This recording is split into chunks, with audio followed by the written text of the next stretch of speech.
Hello दोस्तों, good morning.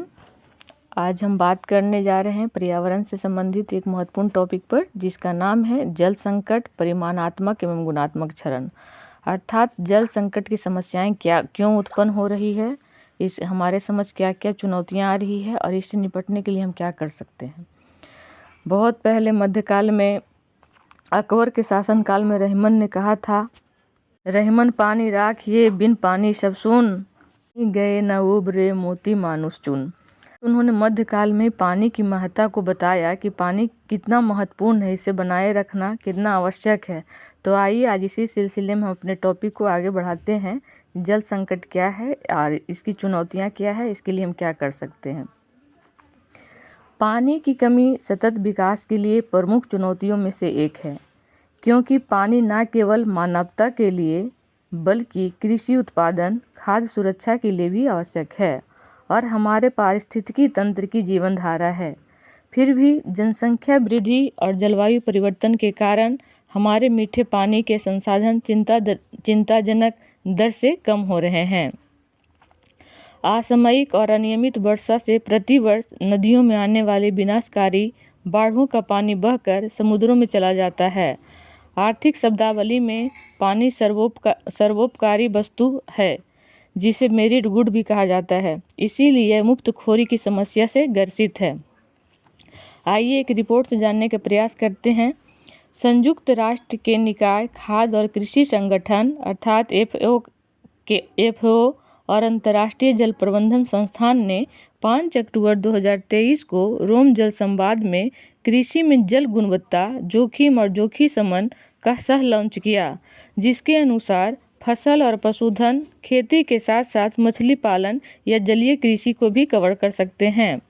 पानी की गुणवत्ता, लवणता और अपशिष्ट जल के पुनः उपयोग पर पिछले खाद्य और कृषि संगठन कार्यों को संयोजित और अद्यतन करते हुए 2023 में जारी यह प्रकाशन स्वास्थ्य और पर्यावरण संरक्षण पर उचित ध्यान देने के साथ कृषि के लिए पानी के मूल्यांकन और सुरक्षित उपयोग का मार्गदर्शन करने वाला एक सार संग्रह है।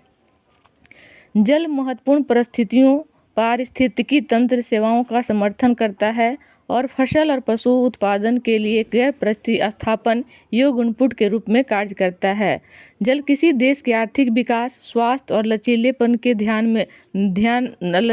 को बनाए रखने के लिए आवश्यक है, क्योंकि पानी भी एक सीमित संसाधन है जो कभी भी खत्म हो सकती है। दुनिया के कई हिस्सों में इसकी कमी बढ़ती जा रही है और अधिक से अधिक देश जलवायु परिवर्तन का शिकार होता जा रहा है। अर्थात कहने का तात्पर्य यह है कि जलवायु परिवर्तन से शायद ही कोई ऐसा देश हो जो ग्रसित ना हो। जलवायु परिवर्तन के कारण ही भूमि आधारित गतिविधियों से समुद्री पारिस्थितिकी तंत्र का प्रदूषण, पोषक तत्वों और विषाक्त शैवाल खिलने के कारण स्रोत और लगातार जैविक कीटनाशकों द्वारा वैश्विक प्रदूषण, पीने का पानी बंद होता जा रहा है। जल की बढ़ती मांग और बढ़ता जल प्रदूषण। बढ़ते शहरीकरण से पानी की मांग बढ़ रही है और अधिक अपशिष्ट जल उत्पन्न हो रहा है। कृषि, उद्योग और घरों जैसे विभिन्न क्षेत्रों को दुर्लभ जल संसाधनों के लिए मजबूत प्रतिस्पर्धा का सामना करना पड़ रहा है। संयुक्त राष्ट्र जल शिखर सम्मेलन की पूर्व संध्या पर कहा कि दुनिया एक आसान जल संकट का सामना कर रही है। इस दशक के अंत तक ताजे पानी की मांग 40% तक ताजे पानी की आपूर्ति से अधिक होने की उम्मीद है। विश्व स्तर पर लगभग 330 क्यूबिक मीटर शहरी अपशिष्ट जल, 660 क्यूबिक मीटर औद्योगिक अपशिष्ट जल और अनुमानित 1260 क्यूबिक मीटर कृषि जल निकासी अपशिष्ट सालाना पर्यावरण में अनौपचारिक रूप से छोड़ दिया जाता है, जिससे लगभग 29 मिलियन हेक्टेयर सिंचित कृषि भूमि प्रभावित होती है। इसके साथ ही लवणीकरण व्यापक प्रदूषण का एक उदाहरण है, जो वर्तमान में कुल वैश्विक सिंचित क्षेत्र के 20% से अधिक क्षेत्र को प्रभावित करता है। पूर्ति। वर्तमान में 844 मिलियन लोगों ग्रह की आबादी के 9 में से 1 को अपने घरों से आधे घंटे के भीतर स्वच्छ किफ़ायती पानी तक पहुंच नहीं हो पा रही है और हर वर्ष 5 वर्ष से कम उम्र के लगभग 3 लाख बच्चे गंदे पानी और खराब स्वच्छता से जुड़े दस्त से मर जाते हैं। 2030 तक प्रति वर्ष $21 बिलियन या वैश्विक सकल घरेलू उत्पाद का 0.1% से थोड़ा अधिक खर्च करना होगा। विश्व बैंक का अनुमान है कि आर्थिक लाभ प्रति वर्ष $60 बिलियन होने की संभावना है। जल संकट से निपटने के लिए हमें कहीं अधिक सक्रिय और महत्वाकांक्षी सामान्य अच्छे दृष्टिकोण की आवश्यकता है। हमें न्याय और समानता को इसके केंद्र में रखना होगा। ये सिर्फ एक तकनीकी या वित्तीय समस्या नहीं है। सभी कमजोर आबादी के लिए स्वच्छ और पर्याप्त पानी, साथ ही आर्द्र भूमि, कम भूजल आपूर्ति और अन्य मीठे पानी की प्रणालियों की बहाली को भी प्राथमिकता देनी चाहिए। अब बात करते हैं भारत में जल संकट। भारत में 1.4 अरब आबादी के साथ भारत वर्तमान में ही सर्वाधिक जनसंख्या वाला देश तो है ही, और 2050 तक 1.7 अरब की अनुमानित वृद्धि के साथ भारत खुद को उस आबादी के विशाल समूह को सुरक्षित स्वच्छ पानी प्रदान करने में असमर्थ होगा। केंद्रीय जल आयोग द्वारा 2019 में किए गए एक पुनर्मूल्यांकन के अनुसार भारत की नदी घाटियों का औसत वार्षिक जल संसाधन 1999 बिलियन क्यूबिक मीटर आकलित किया गया है। केंद्रीय जल शक्ति मंत्रालय के एक आकलन के अनुसार भारत में जल की आवश्यकता वर्तमान में 1100 बिलियन क्यूबिक मीटर है, जिसके 2050 तक बढ़कर 1447 बिलियन क्यूबिक मीटर हो जाने की अनुमान है। भारत में कुल जल भंडारण में से 78% का उपयोग सिंचाई के लिए, 12% उद्योगों में 10% घरेलू कार्यों में होता है। जिसमें यदि हम बात करें राज्यों की, तो पंजाब, हरियाणा, पश्चिमी उत्तर प्रदेश, दिल्ली और इस तरह देश के उत्तर पश्चिम हिस्से में भूजल का दोहन अपेक्षा से अधिक किया जा रहा है। एक अनुमान के मुताबिक तमिलनाडु राज्य में तो जल का स्तर बहुत ही नीचे चला गया है। एक अनुमान के मुताबिक कुछ राज्यों में जैसे राजस्थान, गुजरात, कर्नाटक, आंध्र प्रदेश, तेलंगाना और तमिलनाडु में 800 से 1000 फुट तक पानी नीचे चला गया है।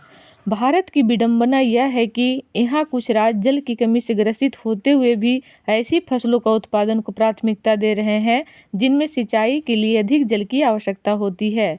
जैसे पंजाब और हरियाणा में धान की खेती, पश्चिमी उत्तर प्रदेश में गन्ने की खेती।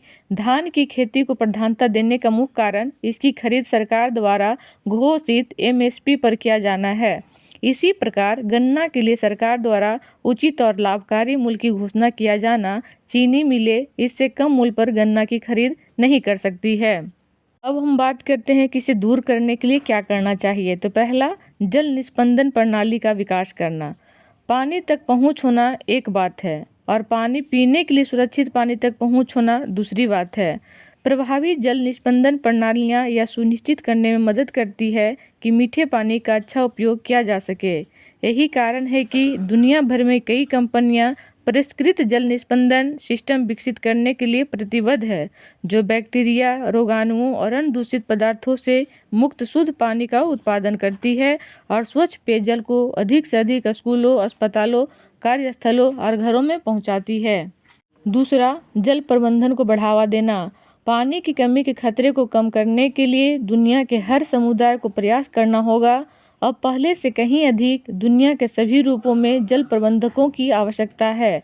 चाहे आप कम समय के लिए स्नान करें, कम प्रवाह वाले शौचालय स्थापित करें, घर में बगीचे के उपयोग के लिए वर्षा जल एकत्र करें, गंदे पानी का पुनः उपयोग करें, स्कूलों और कार्यालयों में लीक और अन्य जल संबंधी अक्षमताओं को कम करें या कंपनियों द्वारा स्थायी ऊर्जा और जल कटौती पहल में निवेश करें। जल प्रबंधन से लाभ मिल सकता है। जब पानी की कमी को सीमित करने की बात आती है तो पहेली का एक बड़ा हिस्सा बनता हुआ नजर आता है। तीसरा, आर्द्र भूमियों की रक्षा करना।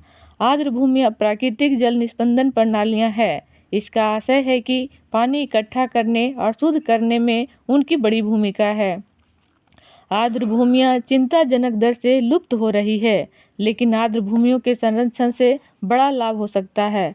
वर्तमान में रामसर कन्वेंशन नामक एक अंतर्राष्ट्रीय संधि ने 2000 से अधिक आर्द्र भूमियों की रक्षा करने में मदद की है।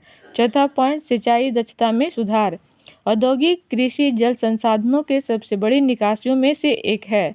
बस पलेवा सिंचाई प्रणालियों से स्प्रिंकल या ड्रिप सिंचाई प्रणालियों पर स्विच करने से कृषि क्षेत्र को भारी मात्रा में पानी बचाने में मदद मिल सकती है। जब बेहतर मृदा प्रबंधन प्रथाओं जैसे कि बिना जुताई या सीमित जुताई और मल्चिंग के साथ जोड़ा जाता है, जो मिट्टी से वाष्पीकरण को कम करता है, तो अधिक कुशल सिंचाई प्रणालियाँ पानी के उपयोग को काफ़ी कम कर सकती है। जलाशयों में जल भंडारण बढ़ाना। जलवायु परिवर्तन और ग्लोबल वार्मिंग से सूखे और बाढ़ की आपूर्ति बढ़ जाती है। जलाशय की क्षमता का विस्तार करके बाढ़ के पानी को व्यर्थ बहने से रोका जा सकता है और संग्रहित किया जा सकता है, ताकि इसे समुद्र में खोने से रोका जा सके, जहां यह खारा हो जाता है और उपचार करना अधिक कठिन हो जाता है। इस संग्रहित जल का उपयोग सूखे के समय पानी उपलब्ध कराने के लिए किया जा सकता है। इसके लिए नदियों, बड़ी और छोटी तथा नालों पर चेक बांध बनाकर न केवल पानी को रोकने में मदद मिलेगी, वरन भूमिगत जल स्रोतों की रिचार्जिंग भी होगी। अमेरिका में कई राज्य जैसे कैलिफोर्निया और व्योमिंग मौजूदा जलाशयों को बढ़ाने और नया जलाशयों का निर्माण करने पर विचार कर रहे हैं। भारत को भी इसका अनुसरण करना चाहिए। अब निष्कर्षतः या फिर आगे के लिए क्या आह्वान करना चाहिए या आगे की राह क्या हो सकती है, उसके लिए कुछ पॉइंट को डिस्कस कर लेते हैं। पहला, वैश्विक जल चक्र को एक ही वैश्विक जन कल्याण के रूप में परिबंधित करें, जिसे सामूहिक रूप से हमारे साझा हितों को संरक्षित किया जा सकता जाए। प्रत्येक कमजोर समूह के लिए सुरक्षित और पर्याप्त पानी सुनिश्चित करें और पानी में निवेश बढ़ाने के लिए उद्योग के साथ काम करें।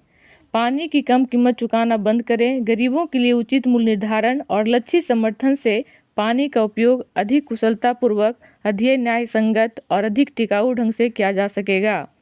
हर वर्ष कृषि और पानी में $700 बिलियन से अधिक की सब्सिडी को कम करें, जो अक्सर अत्यधिक पानी की खपत को बढ़ावा देती है और जल प्रणालियों में रिसाव को कम करती है। अगला, न्याय संगत जल साझेदारी स्थापित करें, जो निम्न और मध्यम आय वाले देशों के लिए वित्त जुटा सके।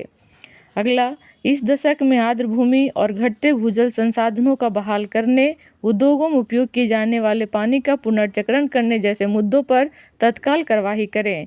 पानी की अधिक कुशलता से उपयोग करने वाली सटीक कृषि की ओर बढ़ना और कंपनियां अपने जल पदचिह्नों पर रिपोर्ट कर रही है। नेक्स्ट, अंतर्राष्ट्रीय स्तर पर पानी के प्रशासन में सुधार करना और व्यापार समझौते में पानी को शामिल करना शासन को जल संरक्षण की अग्रिम पंक्ति में महिलाओं, किसानों, स्वदेशी लोगों और अन्य लोगों को ध्यान में रखना चाहिए। नेक्स्ट, भारत जैसे देशों की सरकारों को पानी के दोहन और अति प्रयोग के लिए कृषि सब्सिडी देना बंद कर देना चाहिए। और अंत में बस इतना ही कहना चाहेंगे कि समय पे लोग सचेत नहीं हुए तो वो दिन दूर नहीं जब अगला विश्व युद्ध पानी के लिए होगा। इसके लिए सिर्फ सरकार को दोषी देना बंद करें, क्योंकि आपकी जवाबदेही और आपकी जिम्मेदारी और सरकार की जवाबदेही जब तक समन्वय नहीं होगा, तब तक किसी भी संकट का मूल्यांकन संभव नहीं है। इसी के साथ ही हमारा ये टॉपिक समाप्त हुआ। धन्यवाद।